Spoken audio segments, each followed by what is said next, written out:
So this video will answer the question why front engine, front drive cars are not the worst. Because many enthusiasts will tell you need rear wheel drive or all wheel drive, or you need the engine in a different location, for example mid-engine, to have a very good sports car. And there are benefits of, for example, placing the engine in the middle, because that gives you center of gravity is then more located in the middle, so you have a better balance between front and rear. And this can also be done to a degree with the front engine rear wheel drive setup. But I will tell you some of the things that are different, and many of those enthusiasts don't tell you.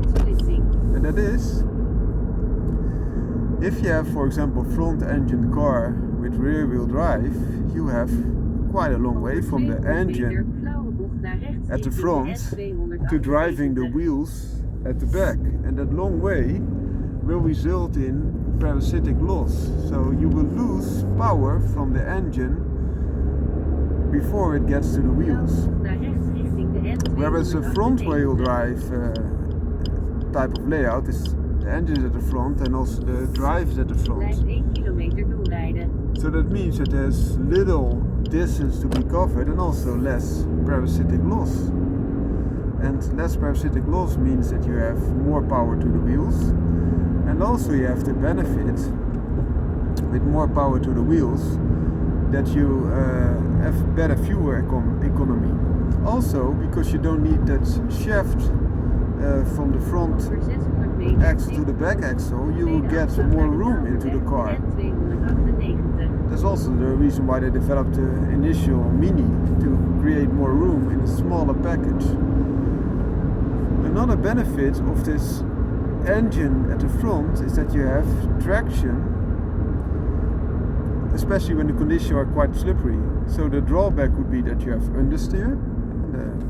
With a rear wheel drive you don't have that much understeer, sooner oversteer, so that your car will slide, so to say.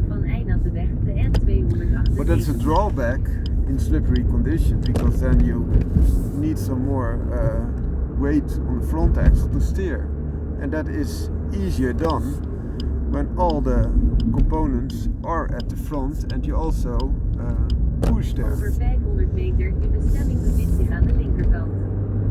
Another thing is, of course, the rear wheel drive will give you a more lively drivetrain, and I completely agree. But there are manufacturers that are very capable in making a front wheel drive engine type of car is a very capable handling type of car. I'm driving now Swiss Sport, so that could be a candidate. But also, for example, 205 GTI is a very good handling car. One of the best handling cars is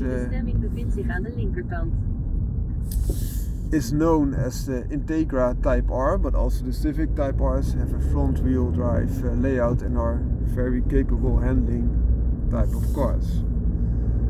So it does not mean that you have a bad handling car when you have a front wheel, front drive type of car. So that's a first point that I want to make, and especially because of there are quite some benefits.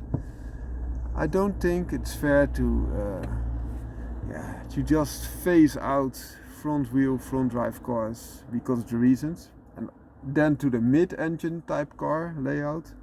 There's of course less distance from the mid to the rear, but still more than with a front wheel drive car, so you have still parasitic loss. Also, now in the compartment where normally the people are sitting, you need additional room for an engine, so you will lose efficiency in having maximum capability for the size that you have in a car. There's also a last option, that's rear-engined, rear-wheel drive cars, and I like them a lot because they're like a front-engine, front-wheel drive car. They are like the opposite. So the engine is at the back and also the drive is at the back. And examples of this are the Porsche 911 And also that car gives you the insight why this is a good way to approach this. So they have like, whereas the engine is very much located at the back, so very lively behavior, also very good traction all the time, because all the weight is on the wheels that are getting there for traction. That's the same with a front wheel drive car. When the engine is at the front and slippery condition, you still have the traction there. But those cars will also have that all the time. And the benefit is that because the engine is at the rear and also the driver is at the rear, they don't need those tunnels to the car and have the option to, for example, 911 has 2 passengers at the front and also 2 that can sit at the back. So you can have additional room, interior room. And that is almost comparable to, for example, a Jaguar XK series, which has an engine at the front, who's also a 2+2, like the 911. So those are some benefits I think are there. And then you have all-wheel drive. Very often then the engine is at the front, but also the 911 comes with all-wheel drive. And then you have the best benefits in traction, of course. And also, especially with electric cars, I see that there's a great way to go all-wheel drive with electric cars, because you can have engines at the front and the back that also give the traction but also recuperate. And since electric engines are quite torquey, this is a very big benefit. Also, in contrary to an ICE engine, internal combustion engine, the engine does not have to think or have to be told to think to the ECU, because it is an electric engine and they can adjust in seconds every time. So the traction is excellent. And also because you can have an engine at the front and at the rear in an electric car, because they are quite small, you don't have to have this tunnel type of things and losing interior room. So that being said, don't let your head be spun around by so-called enthusiasts that tell you that a front drive car cannot be fun.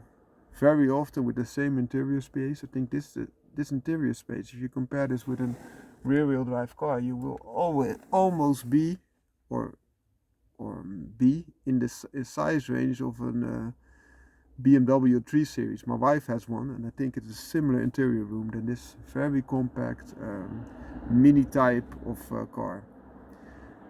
Yeah. Have a great day all. Foundering Car out. Bye bye.